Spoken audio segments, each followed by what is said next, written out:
नंदन व्रज जनरंजन यशोदानंदन यमुना तीर वनचारी यमुना तीर वनचारी यमुना तीर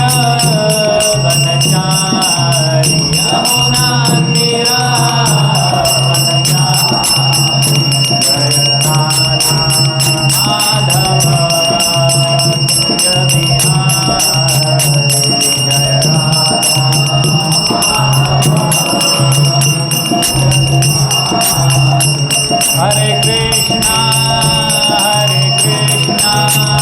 कृष्णा कृष्णा हरे हरे हरे राम राम राम हरे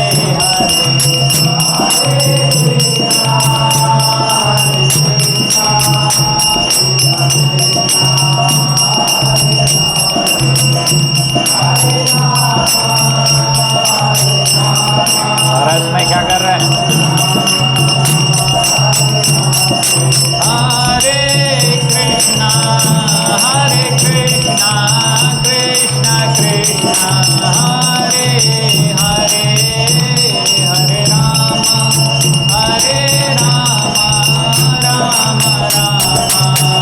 हरे हरे कृष्णा हरे हरे राम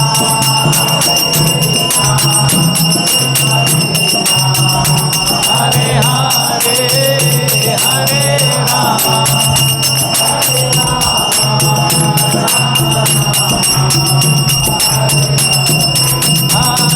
कृष्णा कृष्णा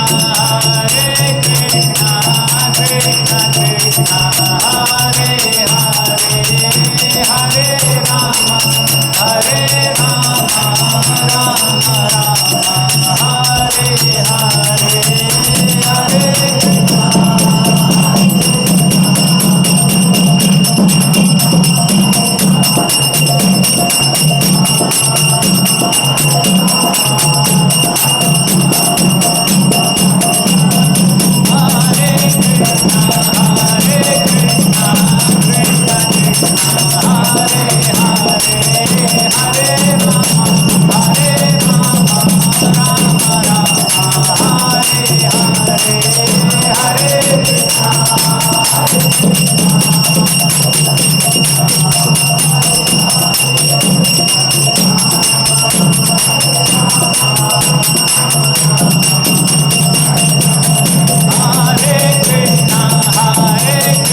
हरे राम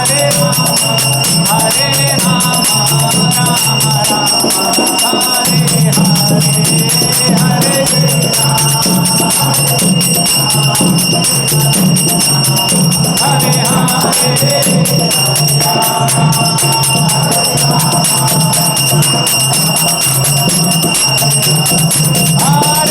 हरे जय ओम विष्णुपाद परमहंस परिव्राजकाचार्य अष्टोत्तर शत श्री श्रीमद्वैष्णव चरणारविंद भक्ति वेदांत स्वामी श्रील प्रभुपाद की जय। जय ओम विष्णुपाद परमहंस परिव्राजकाचार्य अष्टोत्तर शत श्री श्रीमद् भक्ति सिद्धांत सरस्वती गोस्वामी श्रील प्रभुपाद ठाकुर की जय। अनंत कोटि वैष्णव वृंद की जय। समवेत गौर भक्त वृंद की जय। निताई गौर प्रेमानंदे हरि हरि बोल। हल्का सा वॉल्यूम कम करिए। हरे कृष्णा कृष्णा कृष्णा हरे हरे हरे राम राम राम हरे हरे।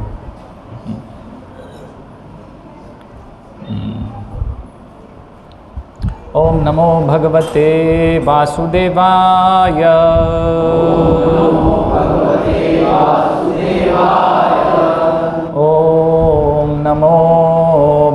भगवते वासुदेवाय।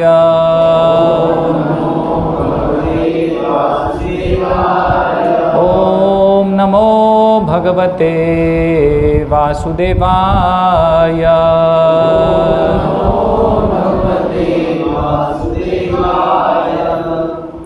श्रीमद् भगवद गीता यथारूप अध्याय 10 श्लोक संख्या 2। न मे विदुः सुरगणाः प्रभवं नाम हर्षयः। अहमादिर्हि देवानां महर्षीणां च सर्वशः। न मे विदुः सुरगणाः प्रभवं नाम हर्षयः। अहमादिर्हि देवानां महर्षीणां च सर्वशः। तीन बार हो गया क्या?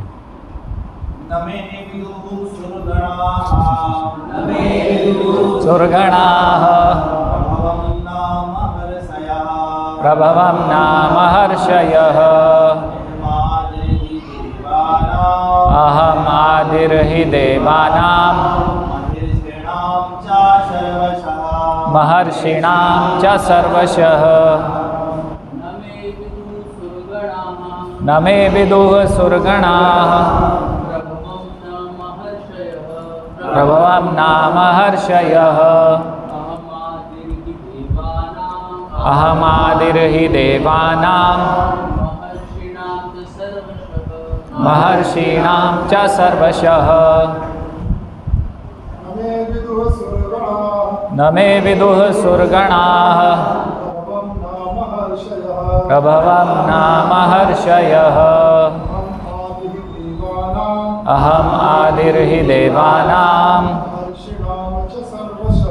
महर्षीणां च सर्वशः। न मे विदुः सुरगणाः प्रभवं नाम हर्षयः।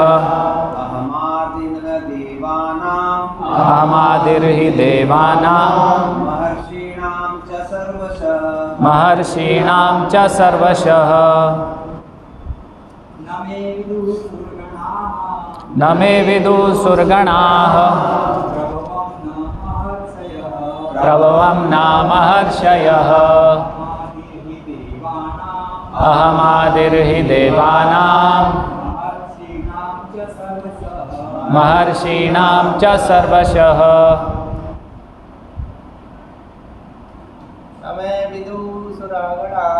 न मे विदुः सुरगणाः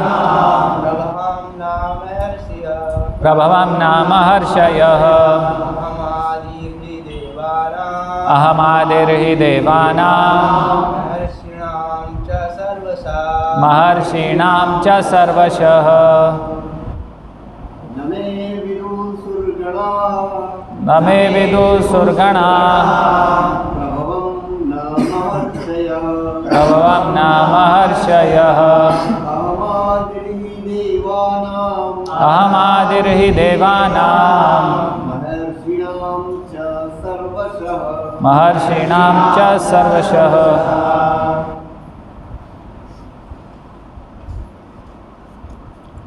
माताएं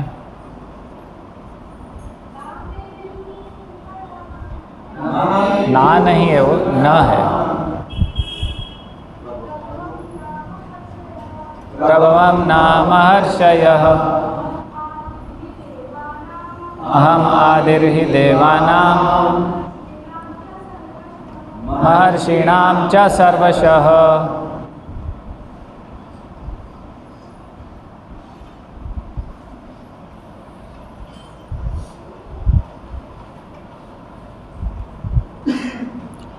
अनुवाद एवं तात्पर्य कृष्ण कृपा मूर्ति श्री श्रीमद् देसी भक्ति वेदांत स्वामी श्रील प्रभुपाद के द्वारा अनुवाद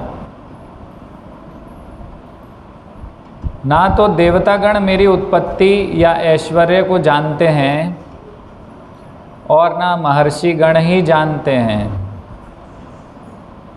क्योंकि मैं सभी प्रकार से देवताओं और महर्षियों का भी कारण स्वरूप उद्गम हूँ। तात्पर्य, जैसा कि ब्रह्म संहिता में कहा गया है, भगवान कृष्ण ही परमेश्वर हैं, उनसे बढ़कर कोई नहीं है।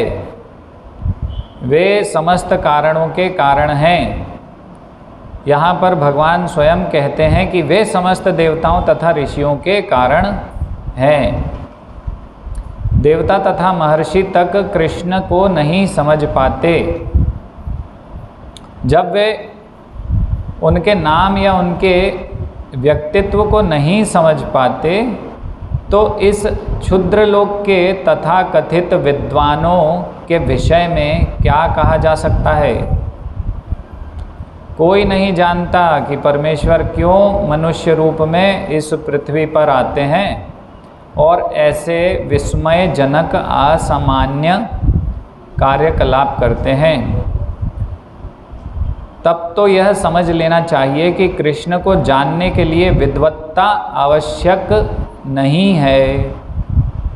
बड़े बड़े देवताओं तथा ऋषियों ने मानसिक चिंतन द्वारा कृष्ण को जानने का प्रयास किया,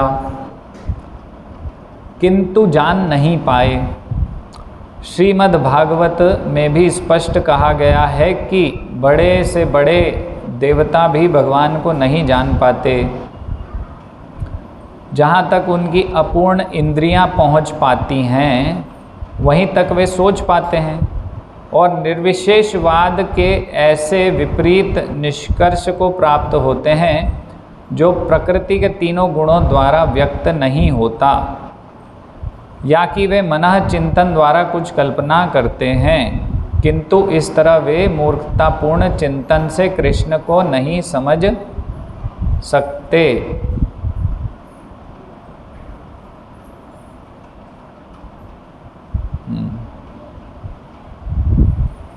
यहाँ पर भगवान अप्रत्यक्ष रूप में यह कहते हैं कि यदि कोई परम सत्य को जानना चाहता है तो लो, मैं भगवान के रूप में यहाँ हूँ, मैं परम भगवान हूँ। मनुष्य को चाहिए कि इसे समझे। यद्यपि अचिंत्य भगवान को साक्षात रूप में कोई नहीं जान सकता, तो भी वे विद्यमान रहते हैं। वास्तव में हम सच्चिदानंद रूप कृष्ण को तभी समझ सकते हैं जब भगवद गीता तथा श्रीमद् भागवत में उनके वचनों को पढ़ें, जो भगवान की अपरा शक्ति में हैं। उन्हें ईश्वर की अनुभूति किसी शासन करने वाली शक्ति या निर्विशेष ब्रह्म के रूप में होती है, किंतु भगवान को जानने के लिए दिव्य स्थिति में होना आवश्यक है। क्योंकि अधिकांश लोग कृष्ण को उनके वास्तविक रूप में नहीं समझ पाते, अतः वे अपनी अहेतुकी कृपा से ऐसे चिंतकों पर दया दिखाने के लिए अवतरित होते हैं। ये चिंतक भगवान के असामान्य कार्यकलापों के होते हुए भी भौतिक शक्ति माया से कलमशग्रस्त होने के कारण निर्विशेष ब्रह्म को ही सर्वश्रेष्ठ मानते हैं। केवल भक्तगण ही जो भगवान की शरण पूर्णतया ग्रहण कर चुके हैं, भगवत कृपा से समझ पाते हैं कि कृष्ण सर्वश्रेष्ठ हैं। भगवत भक्त निर्विशेष ब्रह्म की परवाह नहीं करते। वे अपनी श्रद्धा तथा भक्ति के कारण परमेश्वर की शरण ग्रहण करते हैं और कृष्ण की अहेतुकी कृपा से ही उन्हें समझ पाते हैं। अन्य कोई उन्हें नहीं समझ पाता। अतः बड़े से बड़े ऋषि भी स्वीकार करते हैं कि आत्मा या परमात्मा तो वह है जिसकी हम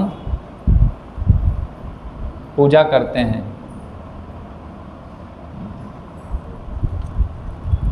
ओम अज्ञानतिमिरान्धस्य ज्ञानाञ्जनशलाकया चक्षुरुन्मीलितं येन तस्मै श्रीगुरुवे नमः। श्रीचैतन्यमनोभीष्टं स्थापितं येन भूतले स्वयं रूपः कदा मह्यं ददाति स्वपदान्तिकं।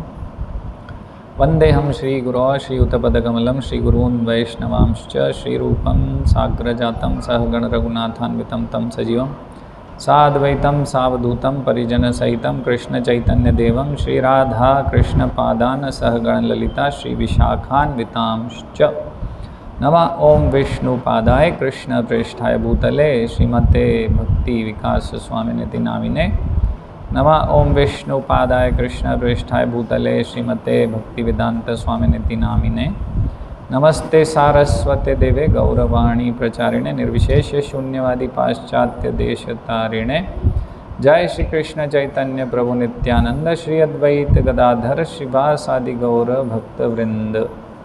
हरे कृष्णा कृष्णा कृष्णा हरे हरे हरे राम राम राम हरे हरे हरे कृष्णा।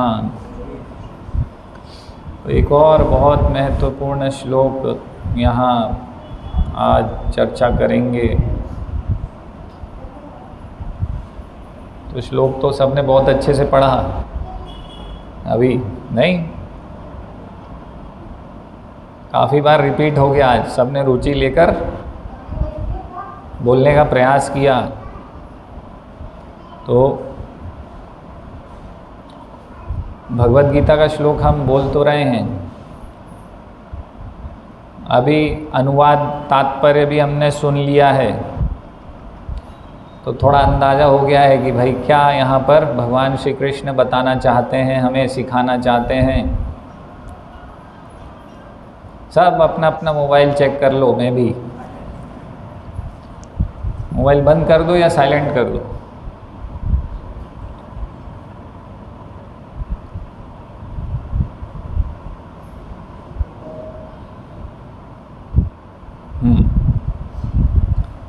अभी सब लोग भूल जाओ बाकी दुनियादारी, सांसारिक मोह माया, यहीं उपस्थित रहो, है ना। भगवान क्या बता रहे हैं वो समझने का प्रयास करो और समझ के स्वीकार कर लो, है ना। कई बार क्या होता है, जैसे हम जल पीते हैं तो एक घूंट पीते हैं, फिर क्या करते हैं, कुल्ला बाहर, अंदर नहीं गया, वो गटका नहीं, उसको स्वीकार नहीं किया। तो भगवान की कथा भी हम कई बार ऐसे कुल्ले जैसे ही करते हैं, अंदर जाने ही नहीं देते, उसको स्वीकार करते ही नहीं, दिमाग में बैठाते ही नहीं। लेकिन वास्तविक कथा का श्रवण वही है कि हम अपने उसको पानी पी लें, अंदर गले के नीचे उतार लें, उसको आत्मसात कर लें, है ना। तो अगर हम यहाँ आ रहे हैं, सुन रहे हैं भगवद गीता, श्लोक बोल रहे हैं, उसका अर्थ भी सुना, तो फिर उसको आत्मसात कर लेना है। तो ये बहुत महत्वपूर्ण श्लोक भगवान यहाँ बता रहे हैं। इसलिए पहले ही श्लोक में अर्जुन को भगवान ने क्या बोला, भगवान बोल रहे हैं, हे महाबाहु अर्जुन, और आगे सुनो, है ना। अभी 9 अध्याय तक तो भगवान ने सुनाया, अभी और आगे, अब मेरे ऐश्वर्य के बारे में सुनो, मेरी रियलिटी क्या है वो जानो। अभी तक अर्जुन क्या सोच रहे थे, ये मेरे सखा हैं, मेरे दोस्त हैं, मित्र हैं, है ना, मेरे साथ उठे बैठे, खाया पिया, सोए साथ में, खेले कूदे, हास परिहास हुआ, है ना, जैसे मित्रता में होता है। तो मित्रता चल रही थी, तो मित्रवत व्यवहार था अर्जुन का कृष्ण के साथ। फिर अब भगवान को शरणागत हुए कि मुझे समझ नहीं आ रहा है, भाई युद्ध करना है नहीं करना है, मेरी स्थिति खराब है। तो भगवान की शरण ग्रहण करी।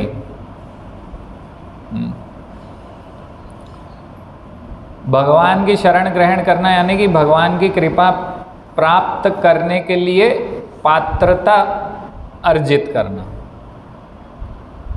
तो शरण ग्रहण करी कि अभी मैं बुद्धू हूँ, मैं बुद्धिहीन हूँ, मुझे नहीं पता है, मुझे कुछ नहीं समझ में आ रहा है, अभी आप समझिए, समझाइए क्या परिस्थिति है मेरी, क्या मेरे जीवन में मुझे करना है। तो फिर भगवान सब समझा रहे हैं धीरे धीरे, कर्म योग, बुद्धि योग, है ना, अलग अलग योग समझाते समझाते फिर भगवान ने भक्ति योग, है ना, फिर भगवान अपने बारे में भी बता रहे हैं। तो अब भगवान जब अर्जुन शरणागत हो गया है, भगवान की कृपा प्राप्त करने के योग्य बन गया है, तो फिर भगवान अपने बारे में अर्जुन को बता रहे हैं कि और आगे सुनो, चूंकि तुम मेरे प्रिय सखा हो, अतः मैं तुम्हारे लाभ के लिए ऐसा ज्ञान प्रदान करूंगा जो अभी तक मेरे द्वारा बताए गए ज्ञान से श्रेष्ठ होगा। तो सर्वश्रेष्ठ ज्ञान भगवान अपने विषय में यहाँ पे बता रहे हैं और बोल रहे हैं, न मे विदु सुरगणा प्रभवम न महर्षया अहम आदिर ही देवानाम महर्षिणाम च सर्वशः, है ना। तो इसका अन्वय देखते हैं, है ना, अन्वय इस प्रकार से, तो न सुर न महर्षयः विदुः, तो इसके अनुसार क्या है, न सुर यानी कि न सुरगणा, यानी कि देवी देवता भी नहीं, ना महर्षयः महाऋषि, ऋषियों में भी महान ऋषि, तो ना ही देवतागण ना ही महान ऋषि विदुः समझ सकते हैं, पता नहीं है, मतलब ये अंडरस्टैंड करना। तो इनको ना देवी देवताओं को पता है, ना महान महान ऋषियों को पता है। मैं यानी मेरा, प्रभवम, प्रभवम यानी भगवान का प्राकट्य, भगवान कैसे आते हैं।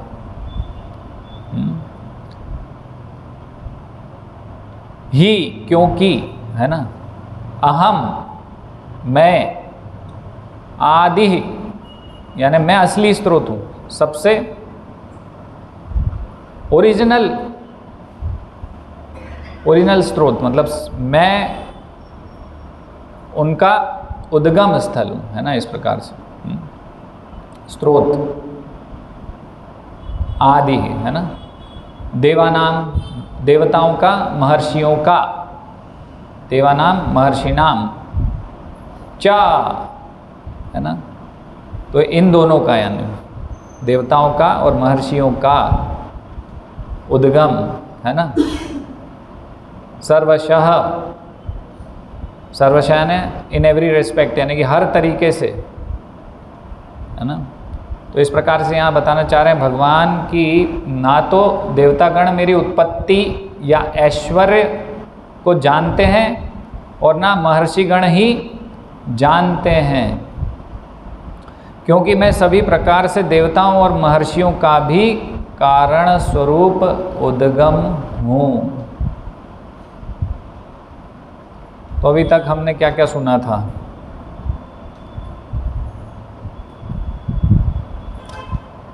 है ना। तो जो बोलचाल में हम सुनते रहते हैं इधर उधर से कि कृष्ण विष्णु के अवतार हैं। कृष्ण कौन है? विष्णु के अवतार है। शिव जी भगवान है। कृष्ण कौन है? देवता।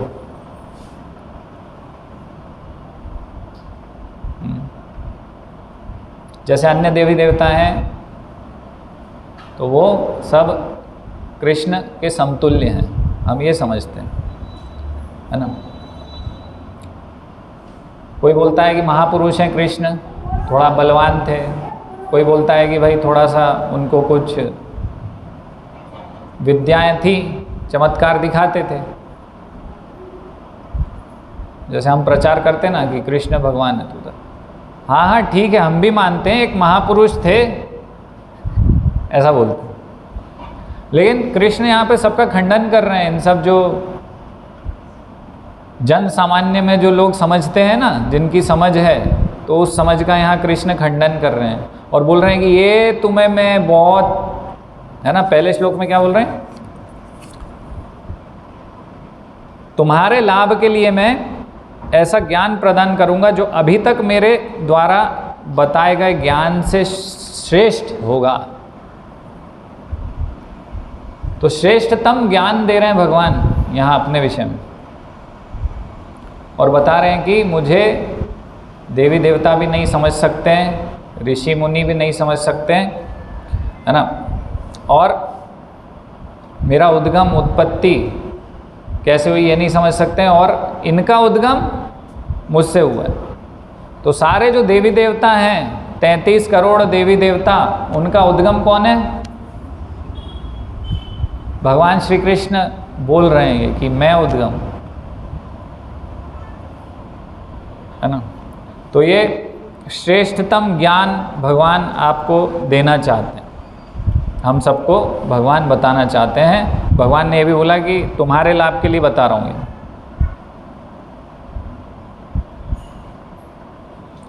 है ना। तो अगर हमारा लाभ कैसे है इसमें? भाई वैसे भी तो लाभ होगा ना, अगर मैं कृष्ण को समतुल्य समझ लूँ अन्य देवी देवताओं के, और फिर भी हरे कृष्ण महामंत्र करूं, या ये भी समझूं कि विष्णु के अवतार हैं कृष्ण और कृष्ण का नाम लूं, कृष्ण के रूप गुण लीला परिकर सबको मैं माया समझूं और फिर भी कृष्ण कृष्ण भजूं,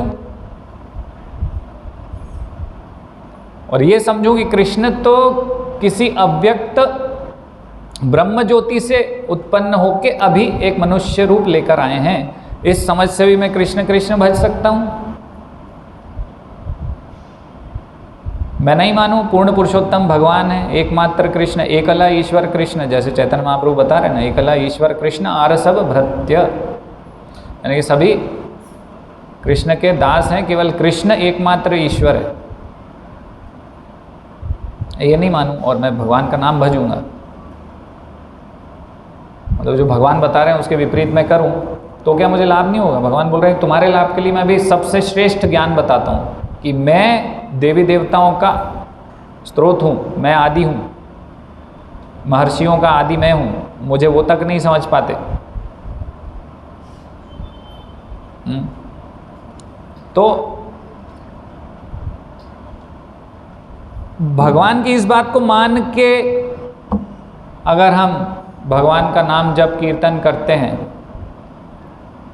और इसको अस्वीकार करते हैं और फिर भजन करते हैं, तो उसमें क्या अंतर है? भगवान बोल रहे हैं तुम्हारे लाभ के लिए मैं बता रहा हूं, तो क्या हमारा लाभ नहीं होगा? फिर क्यों नहीं होगा? फिर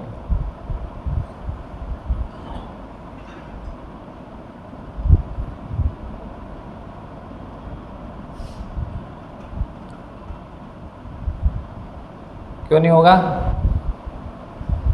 कहाँ वो मिस्टेक हो रही है?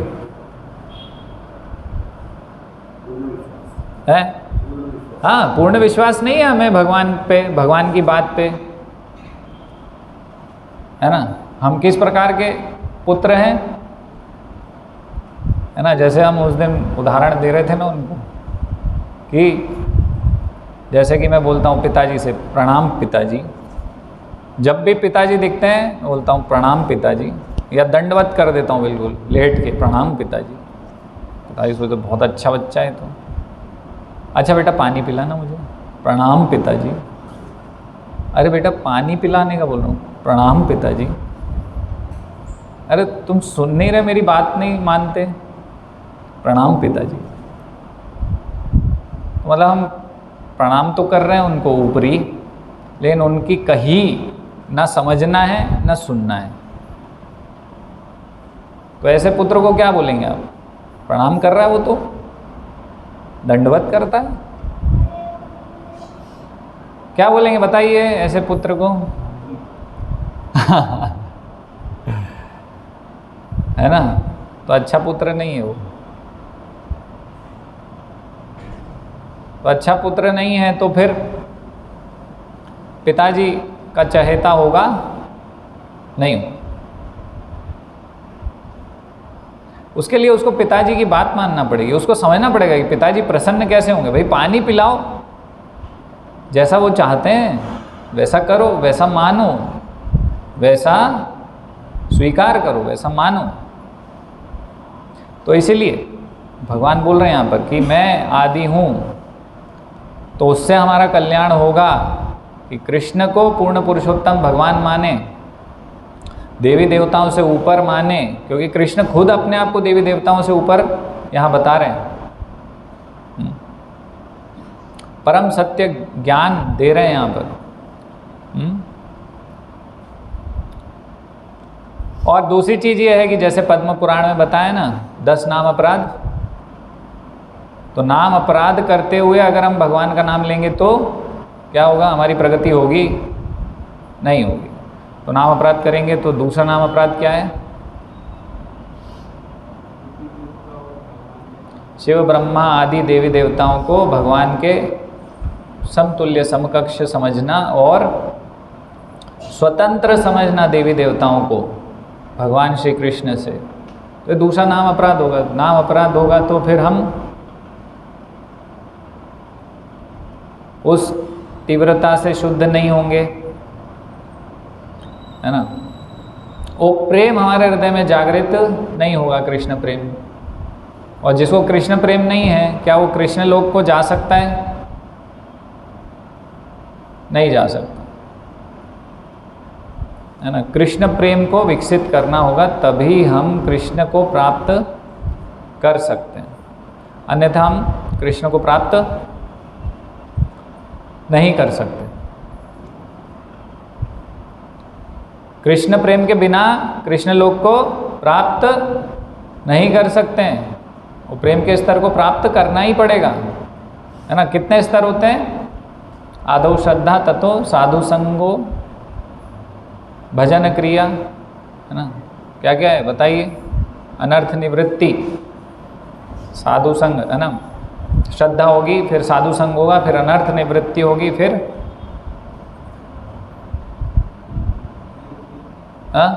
भजन होगा, फिर अनर्थ निवृत्ति होगी, फिर रुचि निष्ठा आसक्ति, फिर भाव और प्रेम, है ना। ये स्टेजेस हैं। तो प्रेम के स्तर तक नहीं पहुंचेंगे तो भगवान तक नहीं पहुंच पाएंगे। तो ये प्रेम में वास्तव में ये बाधा है। कृष्ण की सही समझ नहीं होना स्पीड ब्रेकर और गड्ढे हैं, तो कृष्ण तक हम नहीं पहुंच पाएंगे, वहीं हमारी गाड़ी लुढ़क जाएगी, है ना। बहुत स्पीड में जा रहे हैं, अच्छा बड़ा स्पीड ब्रेकर आ जाए या गड्ढा आ जाए, गाड़ी पूरी बहक जाएगी, स्पीड कम हो जाएगी, पलट भी सकती है। तो ये खाई है, ये गड्ढे नहीं है। ये ऐसी अंडरस्टैंडिंग होना, कृष्ण की सही अंडरस्टैंडिंग नहीं होना, तो गाड़ी हमारी पलट जाएगी। हम प्रेम के स्तर तक धीरे धीरे नहीं पहुंच पाएंगे। वो जो गंतव्य है प्रेम का, भगवत प्रेम का, उसको प्राप्त नहीं कर पाएंगे। इसलिए भगवान श्री कृष्ण यहाँ बोल रहे हैं कि तुम्हारे लाभ के लिए मैं बता रहा हूँ। अगर तुम इस अंडरस्टैंडिंग से मेरी भक्ति करोगे कि मैं सर्वोपरि हूँ, तो मुझे प्राप्त करोगे, अन्यथा प्राप्त नहीं कर पाओगे। इसलिए क्योंकि तुमने शरणागति ली मेरी, तुम अब तैयार हो मुझे पानी पिलाने के लिए, केवल दंडवत नहीं कर रहे हो। तो अब मैं तुम्हें बताता हूँ। पहले मुझे कोई इंटरेस्ट नहीं था तुम्हें बताने में। पहले तो हमें देखना होगा कि उतना हम केवल दंडवत कर रहे हैं कि तैयार हैं उसके लिए, पानी पिलाने के लिए। तो अगर हम पानी पिलाने के लिए तैयार हैं, मतलब कि भगवान की बात मानने के लिए तैयार हैं, तो फिर भगवान जैसे अर्जुन को समझा रहे हैं और अर्जुन समझ गए, तो हम समझ पाएंगे।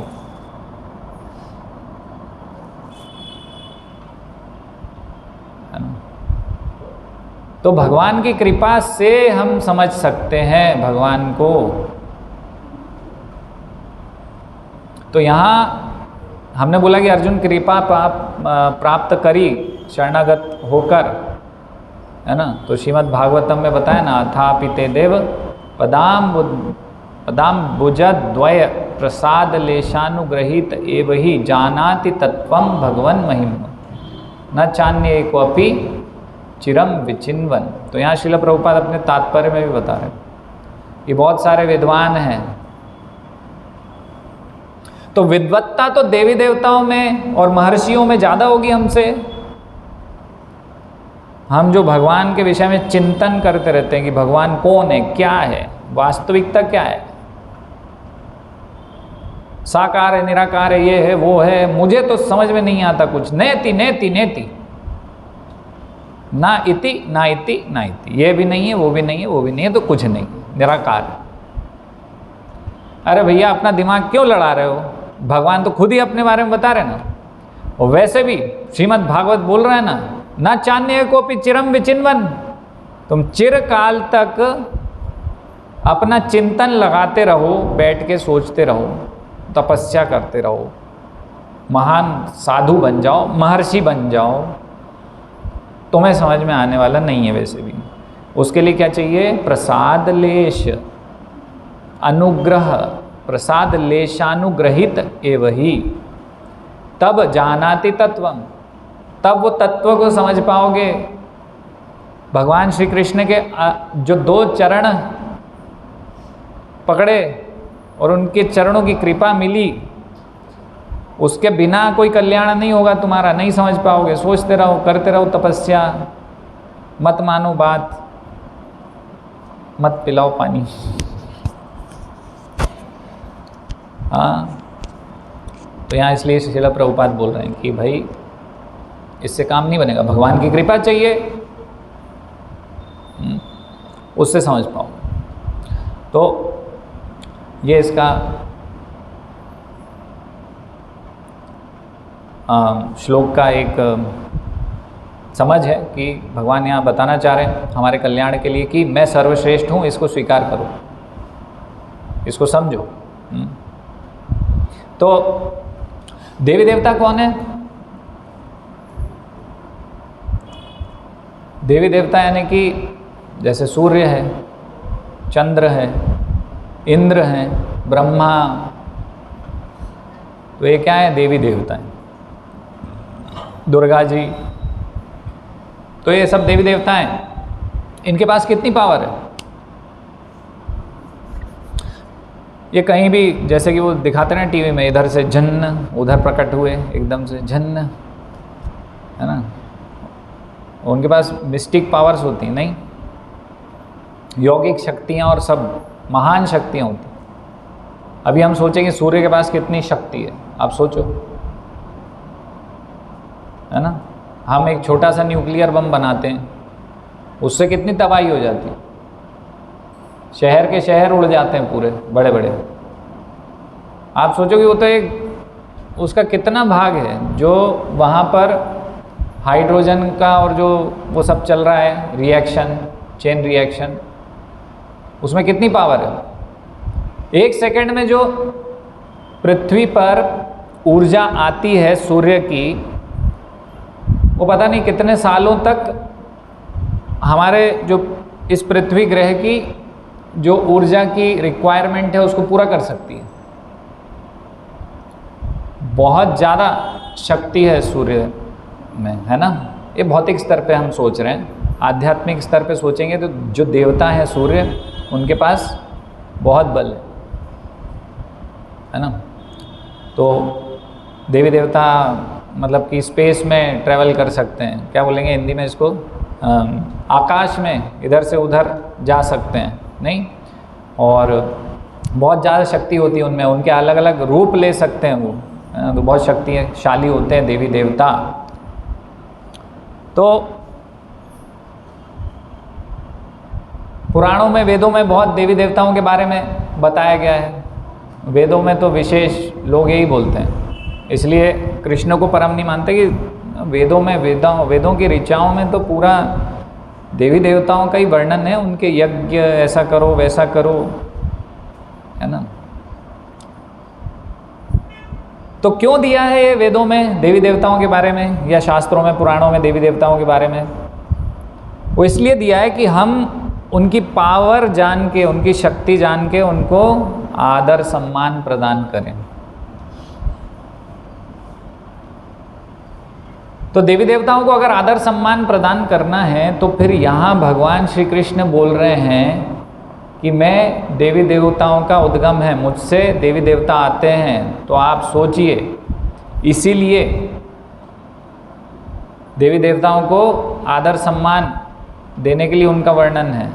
तो अभी फिर कृष्ण को कितना आदर सम्मान देना होगा हमें, जहां कृष्ण से देवी देवता आते हैं। अगर हम श्रीमद् भगवद गीता का 7वां अध्याय निकालें तो 7वें अध्याय में जो वर्णन है, हम बोल रहे हैं ना कि देवी देवता बहुत शक्तिशाली, बहुत शक्तिशाली। दुर्गा जी कितनी शक्ति है, पूरी पृथ्वी का संचालन कर रही है। शिव जी में कितनी शक्ति है, इंद्र में कितनी शक्ति है। नहीं, इंद्र अगर जोर से बारिश कर दे तो हाहाकार मच जाता है। नहीं, वो टीवी रिपोर्टर पहुंच जाते हैं, ये देखिए ये आदमी डूब रहा है, ये देखिए पूरा घर बह गया है। कितनी शक्ति है। नहीं, सैलाब आ जाता है, सुनामी आ जाती तो शहर के शहर तबाह हो जाते हैं। कैसे होते हैं? वर्षा के कौन है ये, है ना, वरुण देवता और इंद्र देवता इतने शक्तिशाली। नहीं, कहीं बिजली गिर जाती है तो क्या होता है। तो इस प्रकार से ये देवी देवता बहुत शक्तिशाली, इनके पास शक्ति है। लेकिन कृष्ण क्या बोल रहे हैं यहाँ पर? सतया श्रद्धया युक्तस्याराधनमीहते लभते च ततः कामान मय्यैव विहितान हितान। तो भगवान बोल रहे हैं ऐसी श्रद्धा से समन्वित, मतलब जो व्यक्ति देवी देवताओं के पास जाता है उसकी बात कर रहे हैं कि श्रद्धा से उस देवी देवता के पास कोई व्यक्ति जाता है और अपनी इच्छा की पूर्ति करता है। नहीं, मंदिरों पर लिखा रहता है ना, इच्छा पूर्ति मंदिर, कुछ इच्छा लेके जाओ। तो देवी देवता के पास गए, इच्छा पूरी हो गई। तो कृष्ण क्या बोल रहे हैं? किंतु वास्तविकता तो यह है कि ये सारे लाभ केवल मेरे द्वारा प्रदत्त हैं। कृष्ण उन देवी देवताओं को देते हैं वरदान प्राप्त, मतलब वरदान देने की शक्ति, तो फिर वो देवी देवता आपको देते हैं। तो अभी सोचिए, अगर हम इन देवी देवताओं का इतना रिस्पेक्ट कर रहे हैं तो वास्तव में कृष्ण का कितना आदर सम्मान रिस्पेक्ट हमारे हृदय में होना चाहिए, है ना। इसलिए ये वर्णन है अलग अलग शास्त्रों में कि ये देवता इतना महान, वो देवता उतना महान। फिर कृष्ण बोलते कि मेरे से ही ये शक्ति आ रही है इनकी। तो कृष्ण कितने महान, उनकी महानता की कोई सीमा ही नहीं है। तो है ना। और वैसे भी कृष्ण क्या बोल रहे हैं? वेदैश्च सर्वैर अहमेव वेद्य। ये वेदों से वास्तव में मुझे जानना है ना। तो इस एंगल से देखना है हमें वेदों को कि जब इंद्र इतने शक्तिशाली हैं तो कृष्ण, इंद्र इतने महान है तो कृष्ण कितने महान हैं। इंद्र तो फिर भी माया से मोहित हो रहे हैं, कृष्ण कितने महान है ना। तो कृष्ण यहाँ बता रहे हैं कि मुझे समझना ऋषियों के और देवी देवताओं के बस की भी बात नहीं है। तो कृष्ण कितने महान हैं, हाँ, उनकी महानता की कोई सीमा नहीं है। हाँ, तो ये तो हो गई देवताओं की बात। और भगवान बोल रहे नहीं समझते हैं देवी देवता मुझे। तो बहुत सारे शास्त्रों में उदाहरण है इसके, है ना। जैसे कि उदाहरण है इंद्र का, कि इंद्र मोहित हो गए थे। जो गोवर्धन लीला में इंद्र समझ नहीं पाए थे, क्या बोल रहे थे, श्रीमद् भागवत में वर्णन है। तो कृष्ण को बोल रहे हैं कि ये तो बालक है। क्या बोल रहे हैं कृष्ण को? ये तो कोई छोटा बालक है। वो भी समझ नहीं पा रहे हैं कि कृष्ण पूर्ण पुरुषोत्तम भगवान है, मेरे आराध्य देवता, मेरे आराध्य देव हैं। हाँ, तो बोल रहे हैं कि बालक है, और बोल रहे हैं वाचाल है, ज़्यादा बोलता है। तो हम देख रहे हैं ये भगवान सही बोल रहे हैं कि नमे विदु सुरगणा। सुर यानी सुर का मतलब असुर नहीं है। आ लगता है तो वो दैत्य असुर वाली कैटेगरी होती है, सुर यानी देवता, है ना। तो नमे विदुः सुर गणा, तो उदाहरण है बहुत सारे। ब्रह्मा जी की विमोहन लीला कई बार हम चर्चा करते हैं। ब्रह्मा जी विमोहित हो गए थे, 2 बार हो गए थे, एक बार द्वारिका में, एक बार वृंदावन में, जब कृष्ण अपने ग्वाल बालों के साथ गैया चरा रहे थे, लंच प्रसादम ले रहे थे। तो उदाहरण है कि भगवान सही बोल रहे हैं कि ब्रह्मा जी शिव जी की श्रीमद् भागवतम में वर्णन है, मोहिनी मूर्ति से मोहित हो गए थे, उनके पीछे दौड़ लगाने लगे। तो ये कथाओं से पता चल रहा है कि देवी देवता भी नहीं भगवान श्री कृष्ण को समझ पाते हैं, पहचान पाते हैं कि कितने महान है भगवान। फिर ऋषिगण, तो देवी देवता की पोजीशन कहाँ पर है? ओम भूर भुवर स्वर, तो भुवर से ऊपर, मतलब उनके जो लोक हैं हमारे लोक से ऊपर पोजीशन है उनकी। और जो महर्षि हैं उनकी पोजीशन कहाँ है? स्वर्ग लोकों से भी ऊपर, जनलोक, तपलोक, महरलोक, है ना, सत्यलोक, ये सब कहाँ है? ये उनसे भी ऊपर है, स्वर्ग लोकों से भी ऊपर है, इंद्र से भी ऊपर पोजीशन है महर्षियों की। तो ऐसा क्यों है? हम बोलते हैं कि देवी देवताओं की हमसे ऊपर है पोजीशन मनुष्यों से इस लोक के, और उसके ऊपर पोजीशन ऋषि मुनियों की है, कैसे है? तो इस प्रकार से है कि भाई यहाँ पर थोड़ा कम इंद्रिय तृप्ति है, इंद्रिय भोग है। स्वर्गलोक में जाएंगे तो नंदन कानन वन है, अप्सराएं हैं, और वो क्या है, वो क्या बोलते हैं उसको जो पीते हैं, हाँ सोमरस है वहाँ पे, आयु ज़्यादा है वहाँ पे, जवान रहते हैं सब, डाई नहीं करना पड़ता, बालों को खर्चा नहीं करना पड़ता, काला नहीं करना पड़ता, है ना। झुर्री छुपाने के लिए वो फ्रेंच दाढ़ी नहीं रखनी पड़ती, है ना। तो इस प्रकार से वहाँ पर ज़्यादा इंद्रिय भोग है, इसलिए हम बोल रहे हैं कि स्वर्गलोक ऊपर है हमसे, क्योंकि यहाँ पर सब इंद्रिय भोग के परिप्रेक्ष्य में। अब फिर जो हम महरलोक, जनलोक, तपलोक, जहाँ महर्षि लोग तपस्या कर रहे हैं भगवान की भक्ति में, है ना, मतलब भगवत प्राप्ति के लिए प्रयास कर रहे हैं, तो उन लोगों को हम श्रेष्ठ बोल रहे हैं। क्यों? वो ऊपर क्यों है? क्योंकि वहाँ जो ऋषि मुनि हैं जो वहाँ तपस्या कर रहे हैं, वास्तव में उनके जो पुण्य हैं, उनकी जो तपस्या है, वो ये जो स्वर्गलोक के देवी देवता हैं उनसे भी ऊपर है। लेकिन उन्होंने अपनी इंद्रिय तृप्ति को पूर्ण रूप से त्याग दिया है। उनके पास देवी देवताओं से भी ज़्यादा पुण्य है, वो और ज़्यादा इंद्रिय तृप्ति कर सकते हैं, लेकिन उन्होंने स्वेच्छा से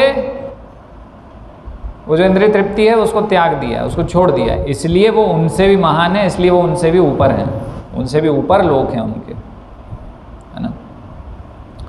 तो महर्षि इस प्रकार से ऊपर हैं, और वो लगभग मुक्त अवस्था को प्राप्त करने के लिए तैयार हैं, है ना। लेकिन वो भी नहीं समझ पा रहे हैं भगवान को,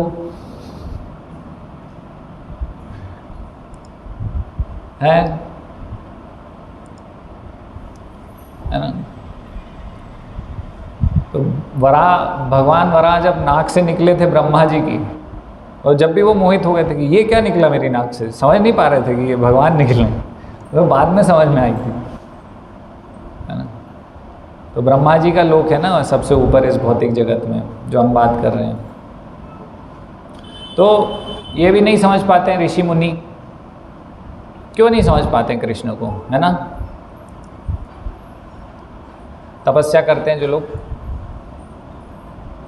तो देवी देवता और महान ऋषि भी नहीं समझ पाते हैं, क्यों? और अर्जुन को भगवान समझ रहे हैं, और अर्जुन समझ गया, क्यों? भक्तोसी में सखा चेती रहस्यम हे तद उत्तमम। तो भक्त भगवान को समझ सकता है, भक्ति मार्ग से भगवान को समझा जा सकता है। चिरकाल तक तपस्या करने से, खुद की बुद्धि लड़ाने से भगवान को नहीं समझा जा सकता। भक्ति मार्ग से, भगवान की कृपा से,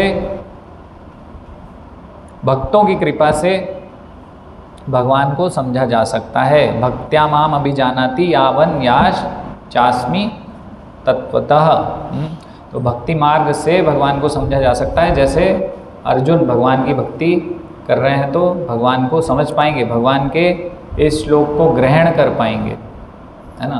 तो महान महान देवी देवता, नहीं तो आप समझिए कि भगवान जब ये श्लोक अर्जुन को बोल रहे होंगे कि महान महान देवी देवता मुझे नहीं समझ सकते, महान ऋषि गण मुझे नहीं समझ सकते, तो अर्जुन तो डिसअपॉइंट हो जाएगा कि फिर मैं क्या समझूंगा, फिर हमारे लिए क्या उम्मीद है कि हम कृष्ण को समझ पाएंगे। हम तो इतने तुच्छ हैं, ना हम देवी देवता हैं ना ऋषिगण हैं ऐसे महान महान। तो हमारे पास उम्मीद की किरण बाकी है भक्ति मार्ग, भक्तोसी में सखा चेती, है ना। सखा है यानी भगवान से प्रेम है, भक्त है यानी भगवान से प्रेम है। तो भगवान से प्रेम का भक्ति मार्ग है ना, उससे भगवान को समझ सकते हैं, उससे भगवान को प्राप्त कर सकते हैं। तो अगर हम इस प्रकार से देखें तो यहाँ भगवान बोल रहे हैं कि देवी देवता मुझे नहीं समझ सकते, ऋषिगण नहीं समझ सकते। तो फिर अगर अर्जुन को हम बोलते हैं कि अर्जुन तो इंद्र का पुत्र है, शिव जी से युद्ध किया था उसने, तो शिव जी को प्रसन्न किया था, है ना। तो अर्जुन कहाँ महान हुए, फिर तो शिव जी महान हुए, इंद्र महान हुए, इंद्र का पुत्र है तो अर्जुन कैसे समझ पा रहे हैं भक्ति करके, है ना। अर्जुन लेकिन कैसे महान है इन लोगों से, क्यों है?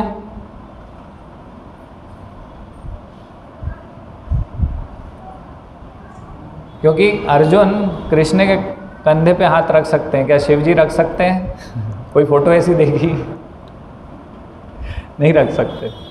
नहीं, ऐसे देवी देवता गण भगवान के कंधे पर हाथ नहीं रख सकते हैं, भगवान के साथ एक साथ नहीं खा सकते हैं, भगवान के साथ एक साथ सो नहीं सकते हैं, है ना। ऐसा वर्णन है सब लीलाओं में कि अर्जुन और कृष्ण जब मिलते थे तो रात रात भर एक ही बेड पर सोते थे और चर्चाएं करते थे, लंबी लंबी, सोते नहीं थे, चर्चा करते थे। तो इतना जो एसोसिएशन भगवान के साथ अर्जुन का है, तो उतना सौभाग्य ना शिवजी का है ना ही इंद्र का है। तो इसलिए इन सब से महान है अर्जुन। भक्त इसलिए देवी देवताओं से भी महान होते हैं। ये स्वीकार करना थोड़ा सा कठिन हो जाता है।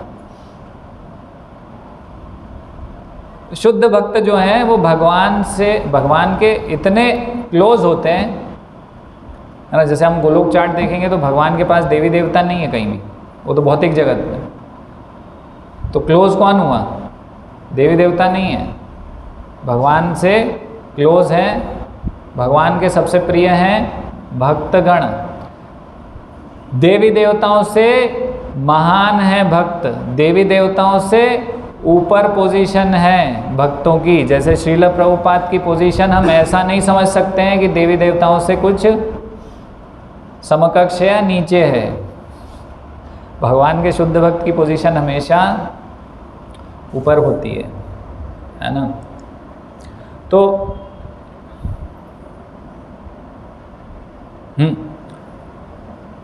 अभी देखिए, एक पहेली जैसी हो गई। एक तरफ भगवान बोल रहे हैं कि मुझे देवी देवता भी नहीं समझ सकते, मुझे ऋषिगण भी नहीं समझ सकते,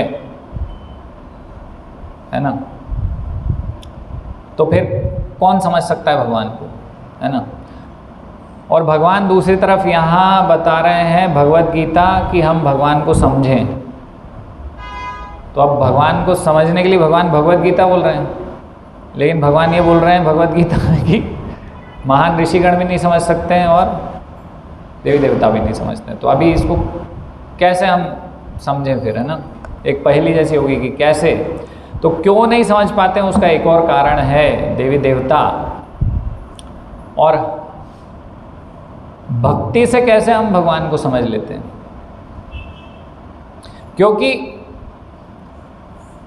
जो अन्य मार्ग हैं वो भगवान के ऐश्वर्य से, वो भगवान के ऐश्वर्य को समझने की कोशिश करते हैं, भगवान की शक्ति को, है ना। भगवान षड ऐश्वर्य पूर्ण है, तो भगवान में कितना बल है ना। भगवान के वो जो ऐश्वर्य हैं, भगवान की जो शक्तियां हैं, उसके परिप्रेक्ष्य में भगवान को भगवान समझना चाहते हैं।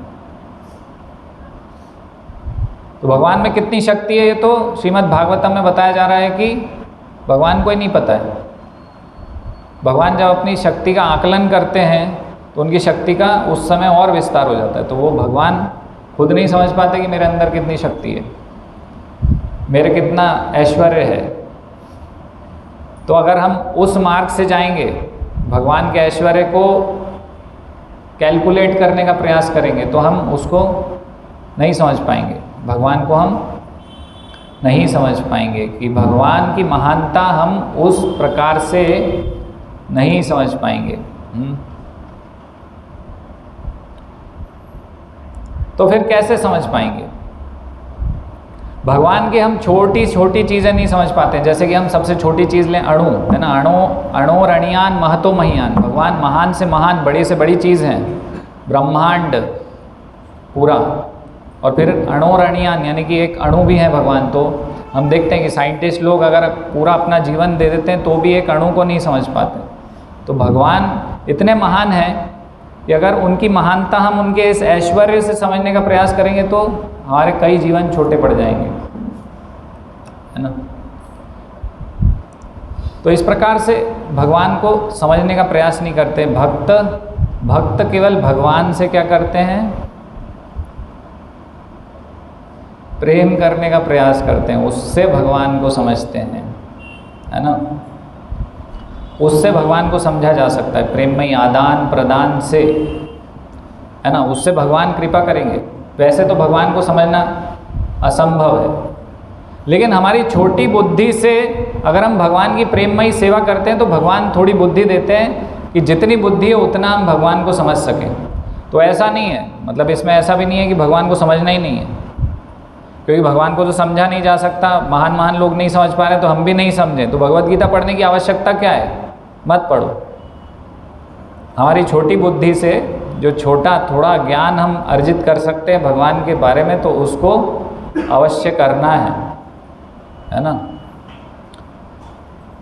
हाँ, तो भगवद गीता पढ़ें भगवान के प्रेम को विकसित करने के लिए। भगवान के ऐश्वर्य आकलन खुद की बुद्धि से समझने का प्रयास नहीं करें, है ना।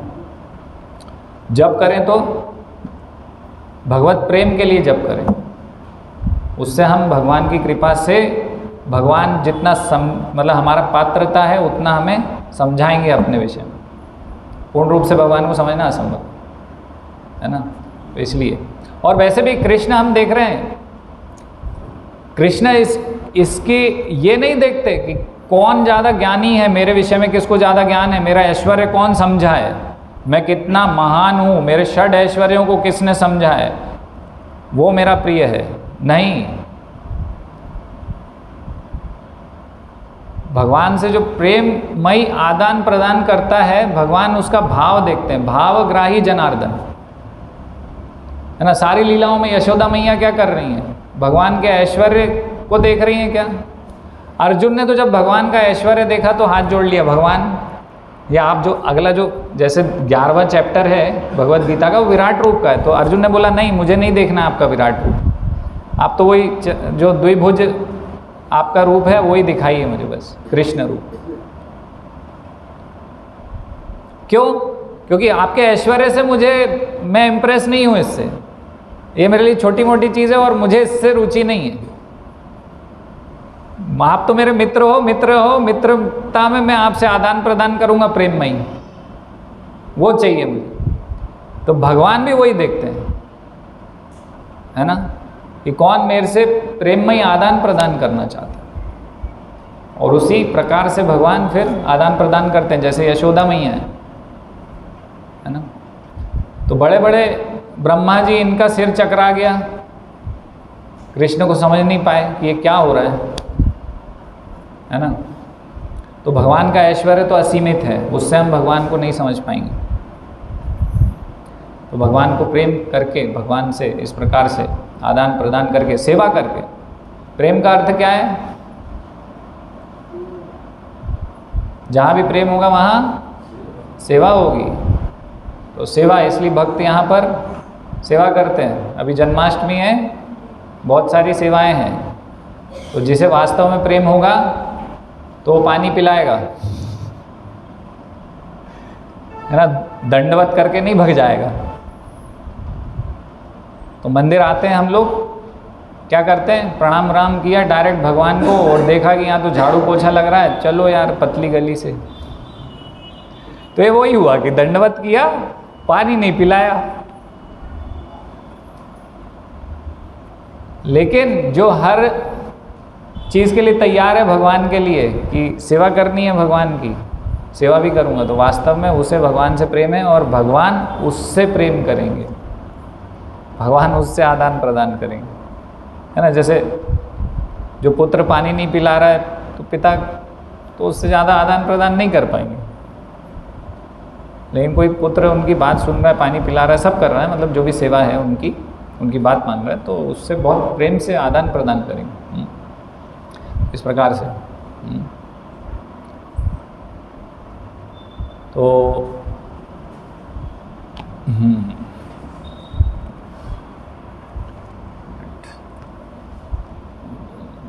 विश्वनाथ चक्रवर्ती ठाकुर का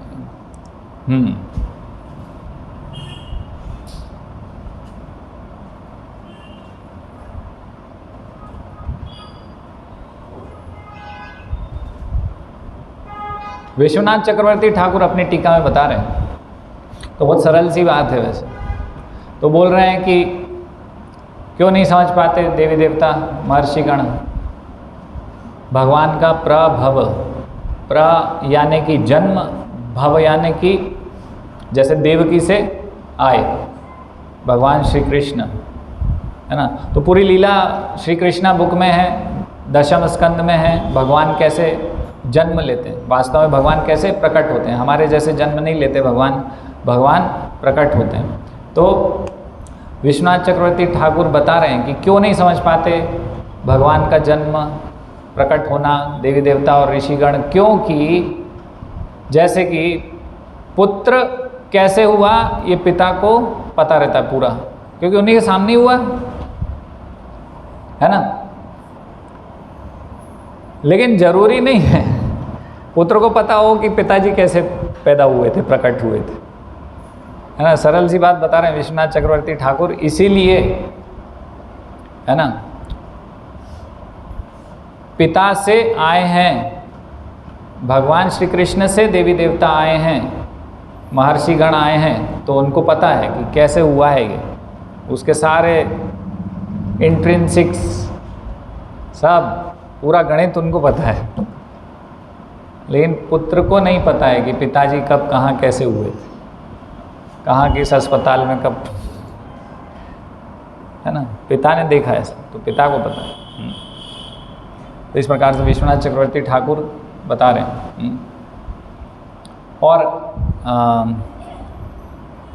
ये ऐसा नहीं है कि ये केवल भगवत गीता की बात है, वेदों में कुछ और दिया हुआ है, जैसा कि नॉर्मल अंडरस्टैंडिंग है सबकी कि वेदों में तो कुछ और बताया गया है, देवी देवताओं को महान बताया गया है, तो फिर वेदों में से ही बता रहे हैं, उपनिषद में से ही बता रहे हैं। तो ईशोपनिषद में दिया हुआ है, क्या दिया है? नैतद देवा आपनुवन पूर्वम आश्रिता। तो यहाँ बता रहे हैं श्लोक में कि देवी देवताओं से पहले भगवान थे, है ना। तो यहाँ बताया है, तो भगवान यहाँ कौन? भगवान श्री कृष्ण देवी देवताओं से पहले से हैं, ये बताया है।